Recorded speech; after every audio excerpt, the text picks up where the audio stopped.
BD news অ্যালার্টের আরও একটি সংবাদ সংযোগে আপনাদেরকে স্বাগতম। বিএনপি ক্ষমতায় যাওয়ার জন্য অস্থির নয়, মির্জা ফখরুল ইসলাম আলমগীর। সতর্ক না থাকলে ১-১১ ঘটা অসম্ভব নয়, মির্জা ফখরুল। শুনছিলেন শিরোনাম, এবার শুনবেন বিস্তারিত আলোচনা। বিএনপি ক্ষমতায় যাওয়ার জন্য অস্থির নয় উল্লেখ করে বিএনপির মহাসচিব মির্জা ফখরুল ইসলাম আলমগীর বলেছেন, জনগণের মালিকানা তাদের হাতে ফিরিয়ে দিতে হবে। আগামী ফেব্রুয়ারির মধ্যে নির্বাচন হলে অনেক সমস্যা দূর হয়ে যাবে।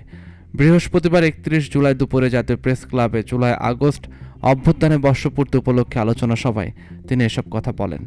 সংস্কার প্রসঙ্গে বিএনপির মহাসচিব বলেন, ১২টি মৌলিক বিষয়ে রাজনৈতিক দলগুলো একমত হয়েছে, বাকিগুলো ঐক্যমতের দিকে যাওয়ার চেষ্টা চলছে। যেসব বিষয়ে ঐক্যমত হবে না তা বাদ দিয়ে শুধু মৌলিক বিষয়গুলোর সংস্কার করা উচিত, ভবিষ্যতে তিক্ততা তৈরি হবে। এ সময় জুলাই-আগস্টে শহীদদের আত্মত্যাগের কথা মনে রেখে সবাইকে দেশ গঠনে ঐক্যবদ্ধভাবে কাজ করে যাওয়ার আহ্বান জানান তিনি। সতর্ক না থাকলে ১-১১ ঘটা অসম্ভব নয় বলেছেন মির্জা ফখরুল ইসলাম আলমগীর।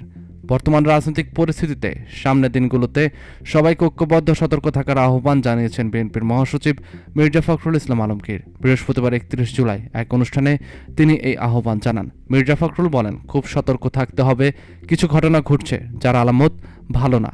আমরা ঐক্যবদ্ধ না থাকলে, সতর্ক না থাকলে ১-১১ ঘটা অসম্ভব কিছু না। এ সময় তিনি ফেব্রুয়ারির মধ্যে নির্বাচন আয়োজনের দাবি করেন। তিনি বলেন, আর দেরি করা ঠিক হবে না। ফেব্রুয়ারিতে নির্বাচন না হলে ডক্টর মোহাম্মদ ইউনূসের সম্মান ক্ষুণ্ণ হতে পারে।